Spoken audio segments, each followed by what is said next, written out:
Money Manthan TV, నేను మీ ధనలక్ష్మి.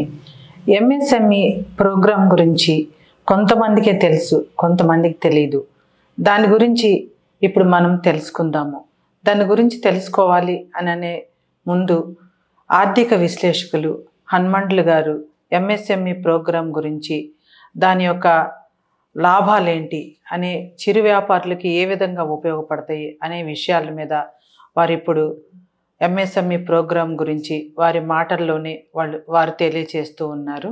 ఆ మాటలు ఏంటో, ఆ విశేషాలు ఏంటో ఇప్పుడు తెలుసుకుందాం. నమస్తే సార్. నమస్తే సార్, ఎంఎస్ఎంఈ అంటే ఏంటి? ఎంఎస్ఎంఈ అంటే micro, small and medium enterprises.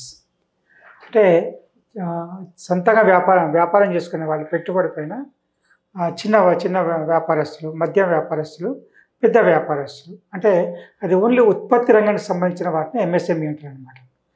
ఒక వస్తువుని తయారు చేయాలి అంటే కొన్ని అమ్మే వాళ్ళకు ఈ ఒక ఎంఎస్ఎంఈ రూల్స్ అప్లై కావు, కానీ వస్తువు తయారు చేసే వాళ్ళకి మాత్రమే ఎంఎస్ఎంఈ రూల్స్ అప్లై అవుతుంది.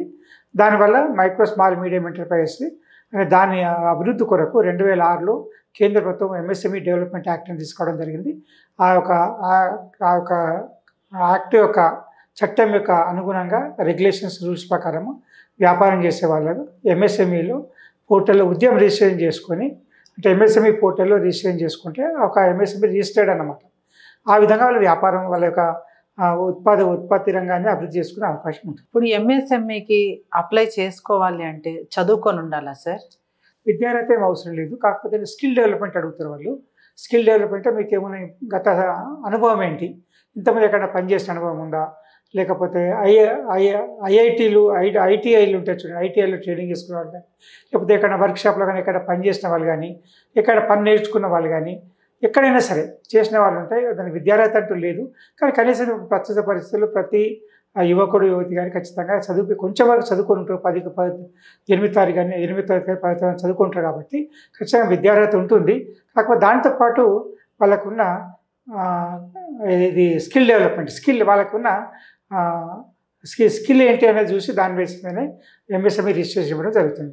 అంటే యొక్క స్కిల్ ఏంటి, నైపుణ్యత ఏంటి, అనుభవం ఏంటి చూసిన తర్వాతనే, ఇంతమంది ఎక్కడ పనిచేశారనే అనుభవం చూసిన తర్వాతనే మనకు ఎంఎస్ఎంఈకి చేసే అవకాశం ఉంటుంది. ఎంఎస్ఎంఈతో కలిపి బిజినెస్ చేయాలి అంటే వయసు ఏమన్నా ఇంత లేదా అంత అనే ఉంటుందా, లేకుంటే అన్ని వయసుల వారు కూడా ఆ ఎంఎస్ఎంఈ ప్రోగ్రాం చేయడానికి అర్హులు అవుతారా సార్? అన్ని వయసుల వారు వ్యాపారం ఎంఎస్ఎంఈ ప్రకారము వ్యాపారం చేసుకునే అవకాశం ఉంటుంది. ఉత్పత్తి రంగంలో ఉన్నప్పుడు వ్యాపారం చేసుకునే అవకాశం ఉంటుంది. కానీ దానికి ఒక లిమిట్ అంటూ, వయసు లిమిట్ అంటూ లేదు. ఏ వయసు ఉన్న వాళ్ళకనే వ్యాపారం చేసుకునే ఒక ఉత్పత్తి రంగంలో, మ్యానుఫ్యాక్చరింగ్ సెక్టార్లో చేసుకునే అవకాశం ఉంది.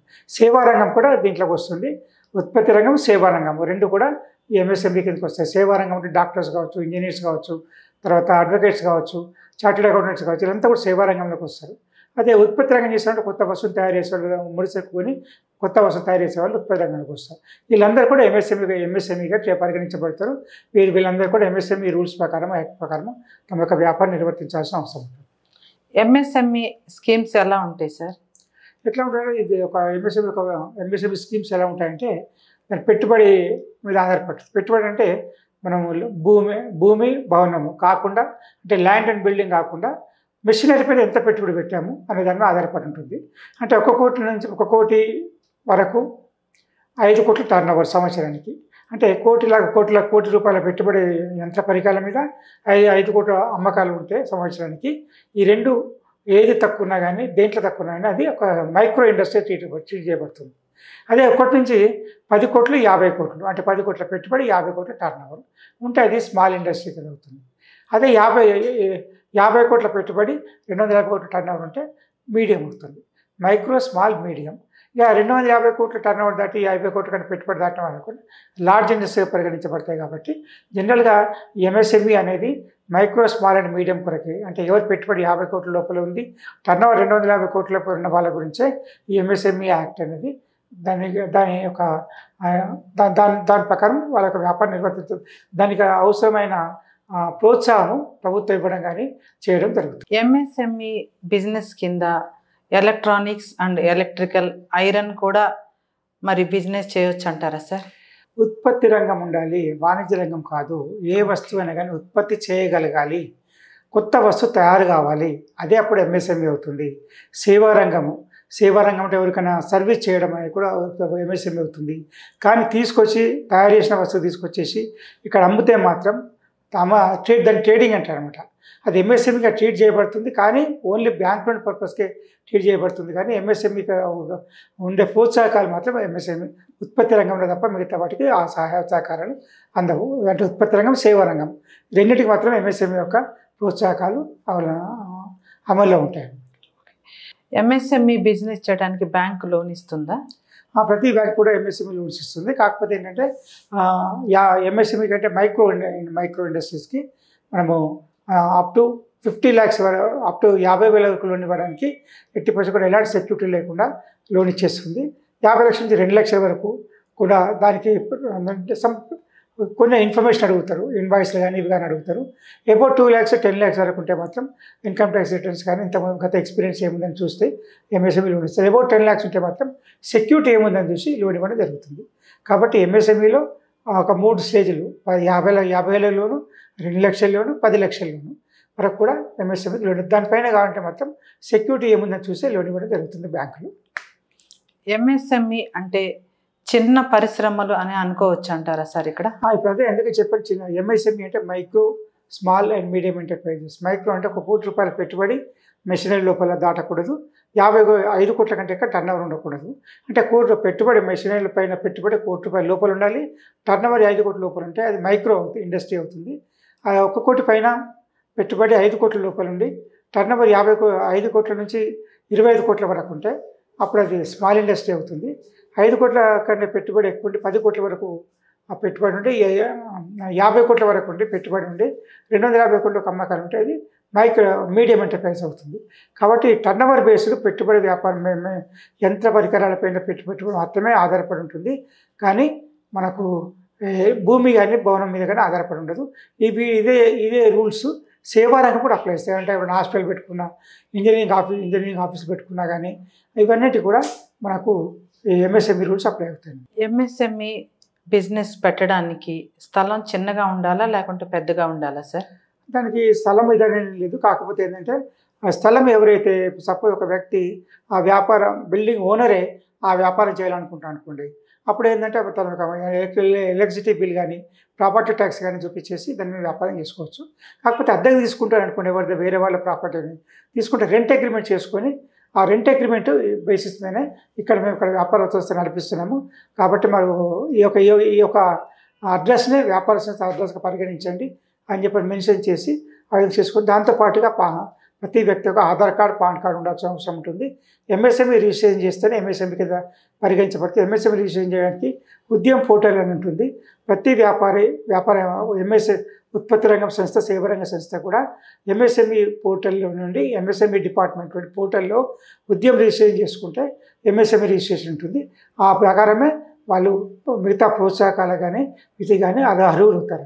ఎంఎస్ఎంఈ లోన్ తీసుకోవాలి అని అంటే అన్ని ప్రూఫ్స్ బ్యాంక్ వాళ్ళకి ఇవ్వాలా సార్?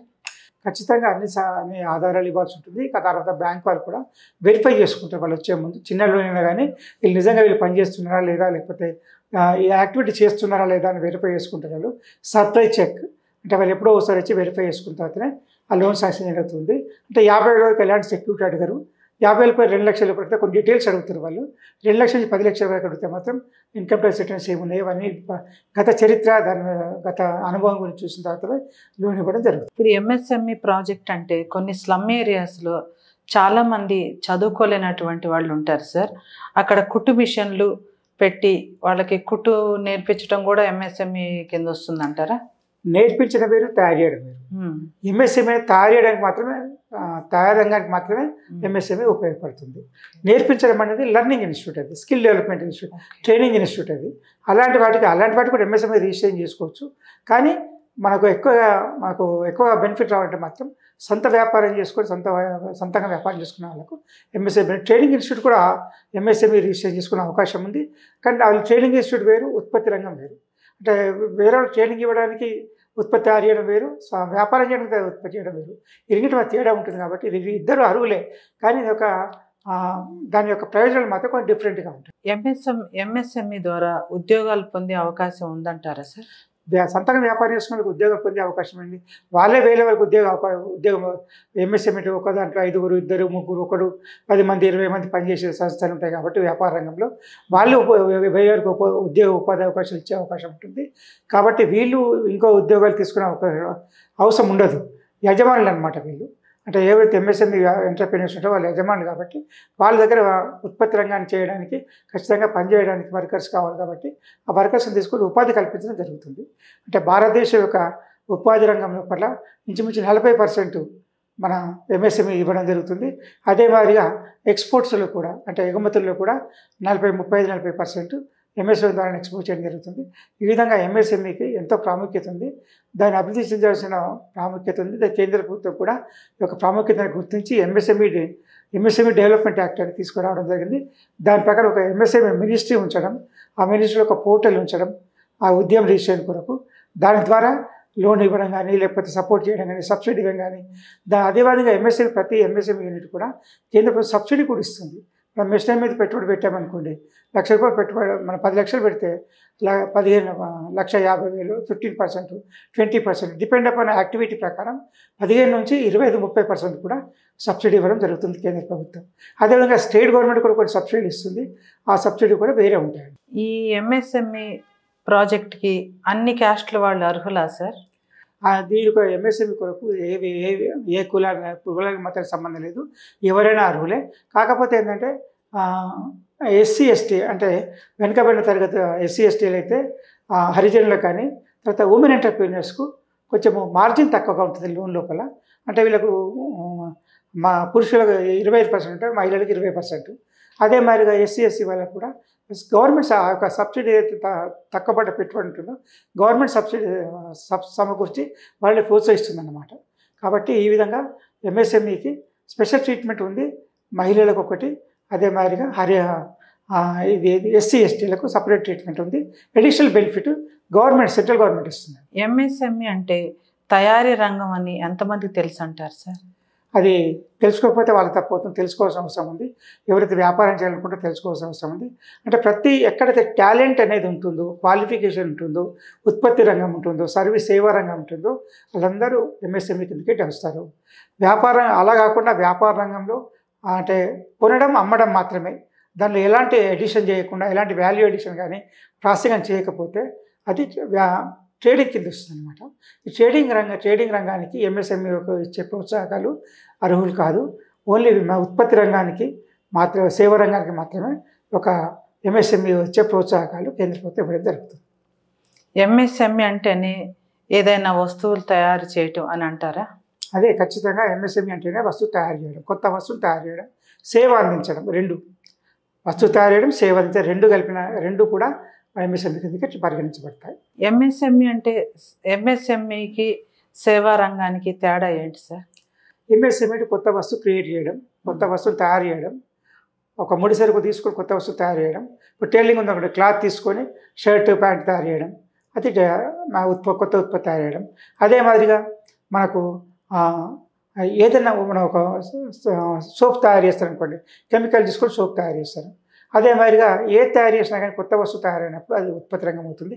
సేవా రంగం అయితే తనకున్న తెలివితేటలతో, తనకున్న క్వాలిఫికేషన్తో సేవ అందించడం. అది డాక్టర్స్ ఉన్నారు, ఇంజనీర్స్ ఉన్నారు, అడ్వకేట్స్ ఉన్నారు, చార్టెడ్ అకౌంటెంట్స్ ఉన్నారు, కన్సల్టెంట్స్ ఉన్నారు, ఇప్పుడు కెమెరామెన్స్ ఉంటారు. వీళ్ళంతా కూడా సేవ చేసేవాళ్ళు కాబట్టి ఇది సేవా రంగం కిందకి వస్తుంది. అంటే కొత్త వస్తువు క్రియేట్ కాదు కానీ సేవ అనేది అందించబడుతుంది కాబట్టి అది ఇన్ఫర్మేషన్ టెక్నాలజీ సేవా రంగంలోకి వస్తుంది. కాబట్టి ఈ విధంగా ఇవన్నీ కూడా సేవా రంగంలోకి వస్తాయి. ఎంఎస్ఎంఈ గురించి తెలుసుకోవాలి అంటే ఎవరినైనా కన్సల్ట్ అవ్వాలా, లేకుంటే పోర్టల్ ఏదన్నా ఓపెన్ చేస్తే దాని గురించి డీటెయిల్స్ అన్నీ మొత్తం వస్తాయి అంటారా? ఎంఎస్ఎంఈ పోర్టల్ ఉంటుంది, ఎంఎస్ఎంఈ పోర్టల్ ఉంటుంది. ఆ పోర్టల్ అన్ని నాకు కావాల్సిన వివరాలన్నీ ఎంఎస్ఎంఈ పోర్టల్ దొరుకుతాయి. ఇప్పుడు ఎంఎస్ఎంఈ గురించి ఇంత క్లియర్గా మీరు చెప్పారు సార్. మరి ఇది ఎంతమంది చిరు వ్యాపారులు ఎంఎస్ఎంఈ గురించి తెలుసుకొని వాళ్ళ యొక్క వ్యాపారుల్ని ఎంతమంది అభివృద్ధి రంగంలోకి తీసుకెళ్తారని అంటారు మీరు? అది వాళ్ళు ఎవరికొని తెలుసుకోవాలని ఆలోచన ఉంటే అన్నీ దొరుకుతాయి. గూగుల్లో మీరు ఏదంటే దొరుకుతుంది, మీకు ఏ విధంగా సహాయం కావాలంటే గూగుల్ ఇన్ఫర్మేషన్ దొరుకుతుంది. గూగుల్ ఓపెన్ చేసుకొని చూడకపోతే ఎవరు తప్పది, వాళ్ళు తప్పవుతుంది. తెలుసుకోవాల్సిన బాధ్యత మీది.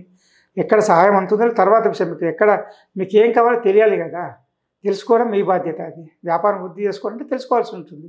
తెలుసుకోవాల్సిన అవసరం ఇప్పుడు మనకు ప్రతి ఫోన్లో గూగుల్ యాప్లో సెర్చ్ చేయండి, తెలుస్తుంది. తెలియకపోవడం అంటే ఏముంది? ఎవరు సాయం అందిస్తుంది, ఏ విధంగా ఉంటాయి, అవన్నీ తెలుస్తాయి మనకి. మిగతా వాటికి ఎంతవరకు టైం వేస్ట్ చేస్తాం, మాకు తెలుసుకోవడం, మన వ్యాపారం గురించి తెలుసుకోకపోతే తప్పు మనదే అవుతుంది కదా. ఎంఎస్ఎంఈ గురించి అవేర్నెస్ చాలా అవసరం ఉంది కదా సార్, అది గవర్నమెంట్ చేస్తుందా మరి? తెలుసుకోవాల్సిన బాధ్యత మన మీద ఉందా? ఫస్ట్ మనం తెలుసుకొని ఆలోచన ఉంటే మీతో సహాయం చేసేవాళ్ళు ఉంటారు. తెలుసుకొని ఆలోచన లేకపోతే ఎవరికి చెప్పమంటారు, ఎవరు తెలియాలి, ఎవరికి అవసరం ఉంది, ఎలా తెలుస్తుంది? తెలుసుకోవాల్సిన బాధ్యత మాత్రం వీళ్ళు ఉంటుంది. కాబట్టి ప్రతి వ్యాపారి కూడా తెలుసుకోవాల్సిన మీకు ప్రత్యేకమైనటువంటి కృతజ్ఞతలు సార్.